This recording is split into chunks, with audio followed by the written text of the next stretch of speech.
So the buyer consultation, what is this and why do I do it? It's actually probably the most important thing that I do as an agent for my buyers. And here's why.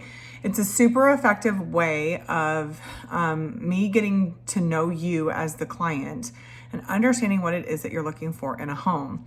I do them with everybody, whether you're a friend of mine or whether you have been referred to me or you found me online or however we cross paths and you're using me to help you find a home.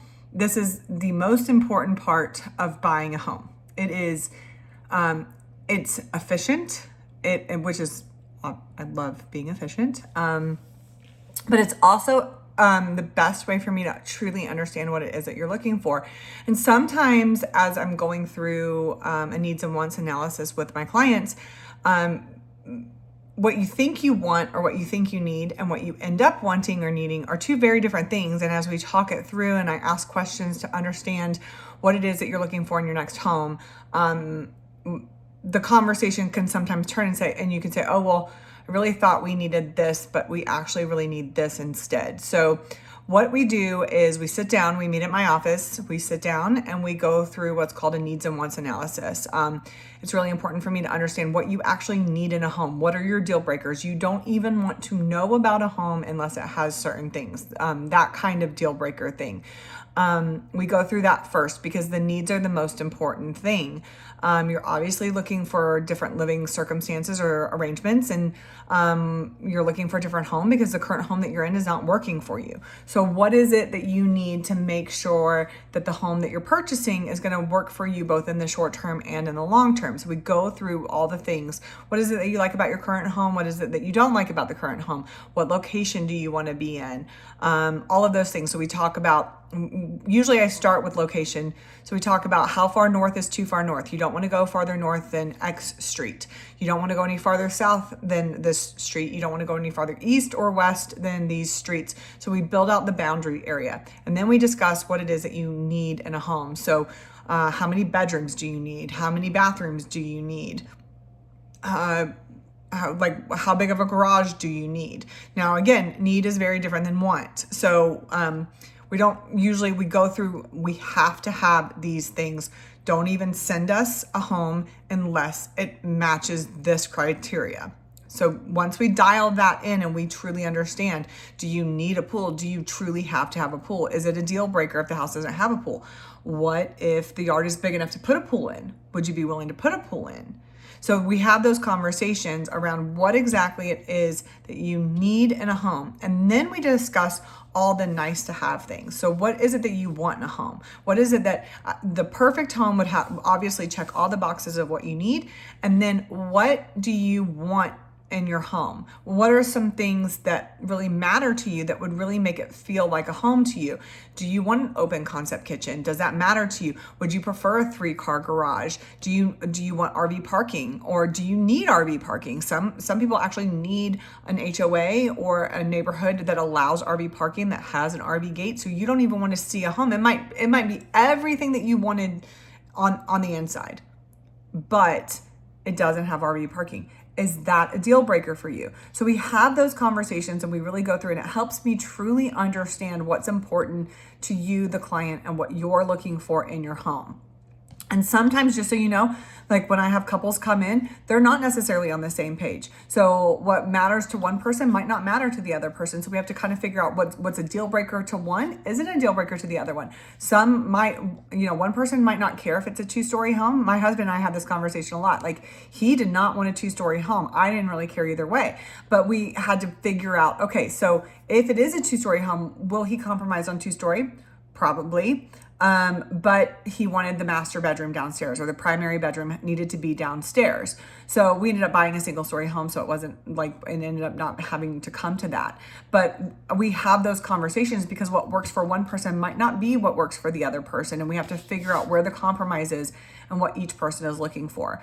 So it helps me, at the end of the day, it helps me understand what it is that you want and need in a home, because more is not better when you're looking at homes. More is just more. And it can get super overwhelming. I don't show more than 7 houses in one day to buyers. That might not seem like a lot once you're in there and you're looking at houses. That's more than plenty in a day. They all start running together and it gets overwhelming. And you get mentally and emotionally exhausted. There's a million, like physically, if it's in the summertime, you're physically exhausted because it's so hot. It just gets to be too much. So when we're looking at homes, it's not so much how many homes are pulling into your search portal. It's, do those homes check all the boxes for you? Are there homes in there that work for you? Now, if we build out the search portal and, we're looking, there's not that many homes that are pulling in and none of them are really working for you based on location or a budget or something along those lines, then we can reevaluate the search and we can readjust what we're looking for.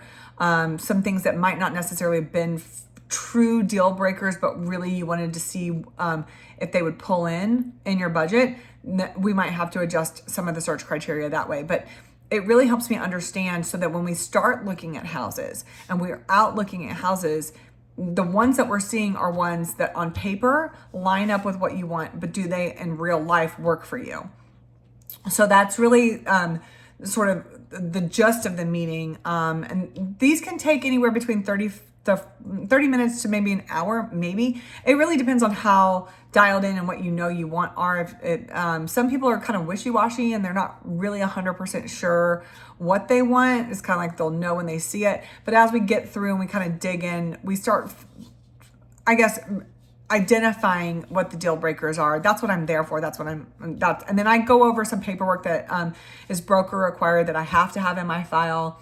So we go through some of those things. I talk about the process of buying a home and what that looks like. If you haven't spoken to a lender, I make sure that we talk about that as well. Usually I try to have the lender process taken care of prior to meeting with you, because then it helps me know what the budget is that we're working with. So in order to go look at homes, we have to have you pre-qualified with a lender. So we want to make sure that we have that the process either started there or we actually know what the numbers are that we're working with, because again, that's going to drive everything. So it's not even so much of are you qualified for this amount?